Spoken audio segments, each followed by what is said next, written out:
안녕하세요. 영어 강사 유연입니다. 오늘은 제가 토평고 1학년 영어 시험에 분석을 하기 위해서 이 자리에 섰습니다. 지난 1학기 기말고사에 대해서 낱낱이 파헤쳐 드리도록 할게요. 일단 저는 이런 사람이고요. 네. 오늘 소개해드릴 내용의 순서를 간단하게 잡아드릴게요. 출제 문항을 낱낱이 분석을 해드리고 객관식 논술형을 나누어서 파헤쳐 드리도록 하겠습니다. 또한 토평고 영어를 완전 정복하기 위해서는 어떤 전략이 필요한지 소개해드리고요. 저만의, 제가 영어 이름이 데이지거든요. 데이지쌤만의 100% 적중 훈련 말씀드리도록 하겠습니다.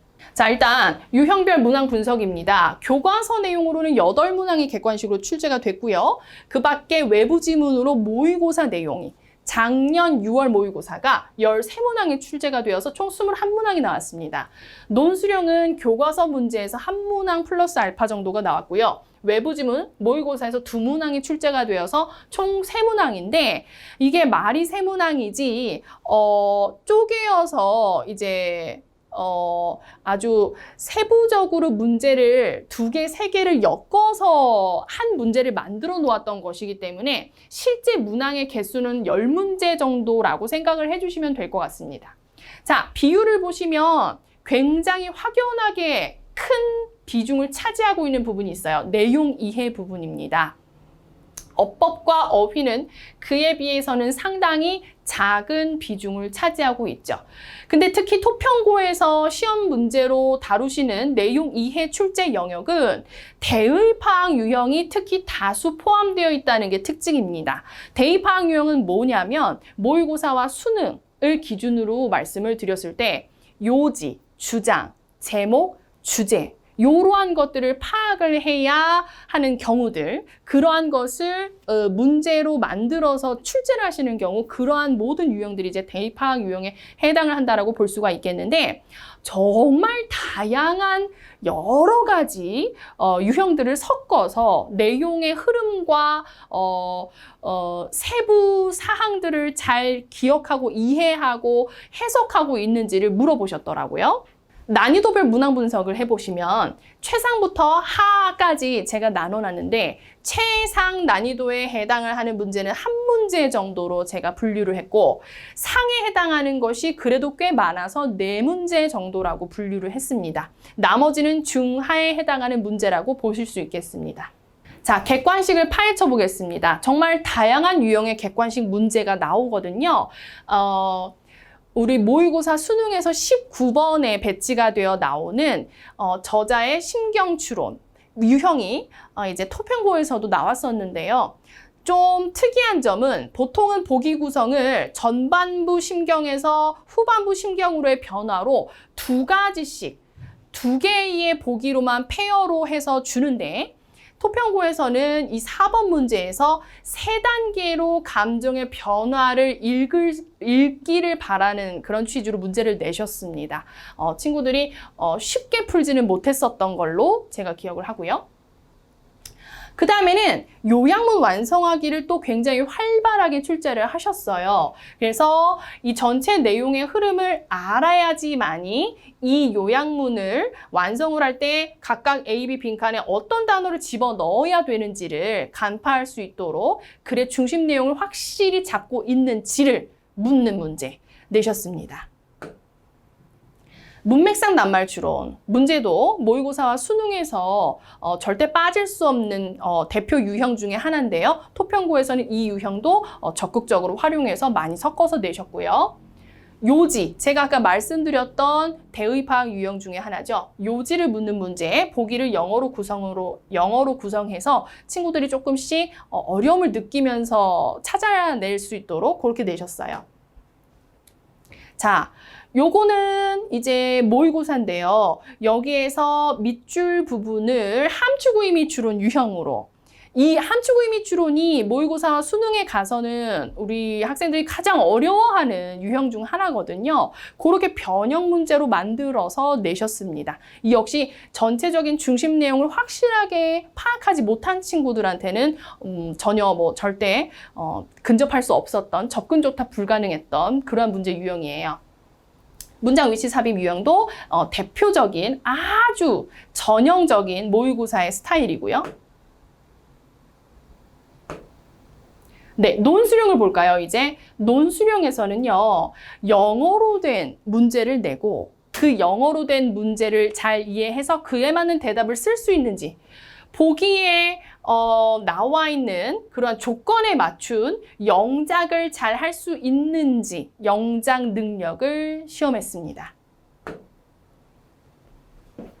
자, 마찬가지죠. 조건에 맞는 글을 쓰는 것인데 보기에 주어진 단어를 활용을 해야 하고 A에 나와 있었던 요 큰 따옴표 속에 들어있는 직접 화법의 문장을 간접 화법 문장으로 전환하는 문제를 내셨어요.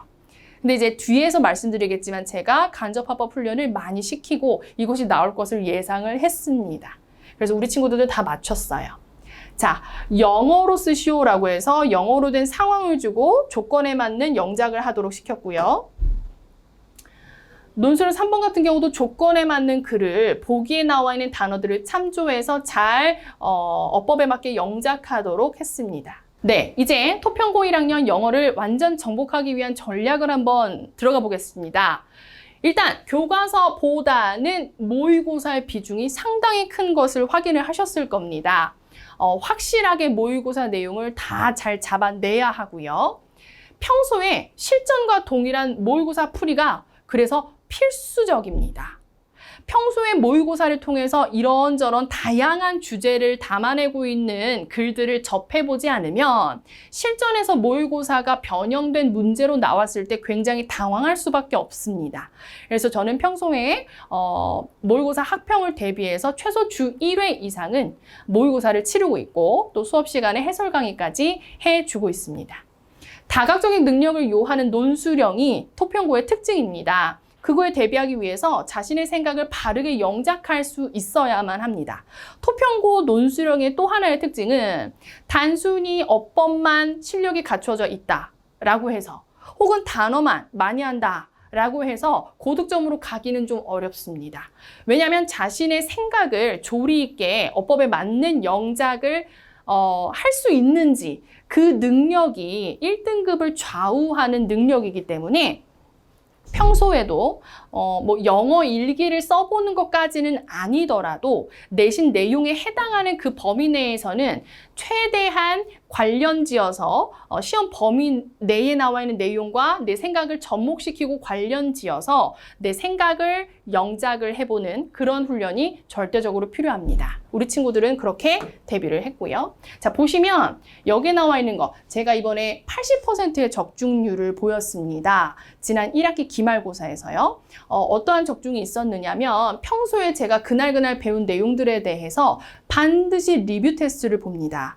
그날 수업 시간에 제가 설명해줬던 내용들을 그 다음 시간에는 반드시 테스트를 통해서 다 적어내고 확인을 할 수 있도록 스스로 잘 생각이 정리가 되었는지 이해를 한 것인지를 스스로 테스트를 통해서 확인을 할 수 있도록 반드시 절차를 거치고 있습니다. 그런데 그런 테스트에서도 시험과 맞닿아 있는 그러한 관련 내용들이 상당히 많이 출제가 됐습니다.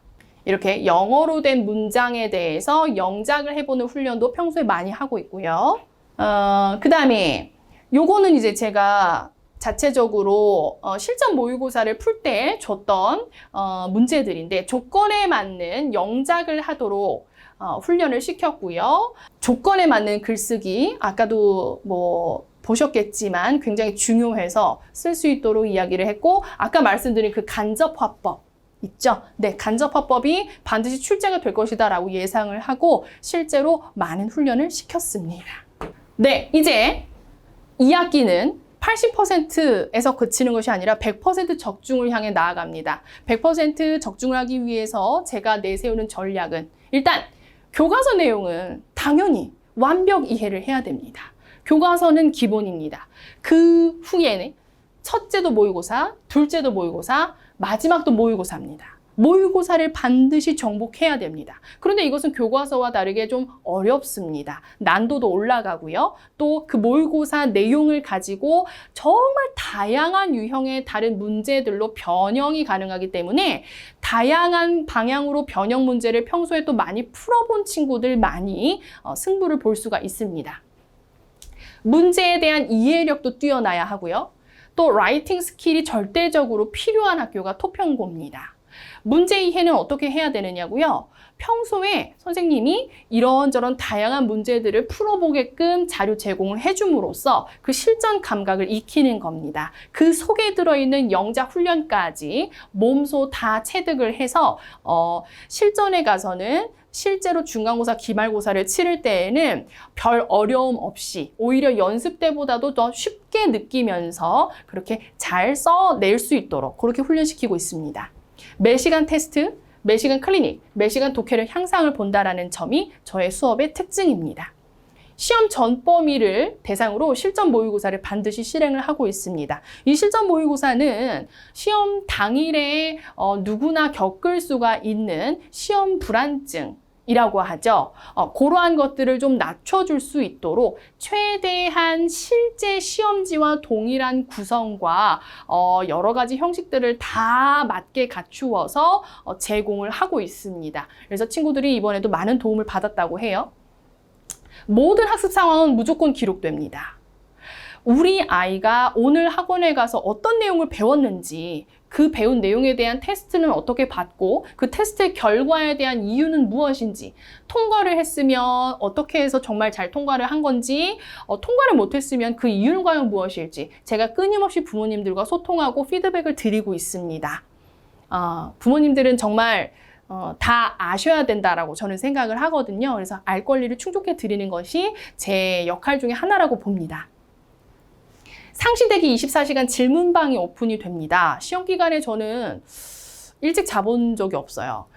친구들이 보통은 이제 학교나 학원 생활을 마치고 집에 돌아가서 새벽 늦은 시간까지 시험 공부를 하는 경우가 많기 때문에 그럴 때 누군가 실시간으로 자신의 공부 질문을 받아줄 수 있고 가려운 부분을 긁어줄 수 있다라고 하면 그것만큼 시험 공부에 도움이 되는 부분도 없을 거라고 생각을 해요. 그래서 제가 그런 역할을 자처하고 나서서 언제든지 적극적으로 질문을 하도록 유도하고 있습니다. 시험 전날까지 긴장을 늦추지 않고 전력 질주 라고 해놨는데요. 시험 전날에 제가 딱 보고 이 학생은 지금 갔을 때 어느 정도 성적을 거두겠구나. 이 성적은 이 학생은 지금 갔을 때는 도저히 이 최소한의 목표 점수를 이루지 못할 수도 있겠구나. 이러한 판단을 제가 내려서 그거에 맞게끔 귀가 시간을 조절을 해주고요. 물론 빨리 가는 친구들도 있습니다. 하지만 준비가 덜 되었다 싶은 경우에는 절대 집에 보내지 않습니다. 다 완성이 될 때까지. 다 최선의 결과물을 만들 수 있는 준비가 끝마쳐질 때까지는 저와 함께 전날에 공부를 하는 겁니다.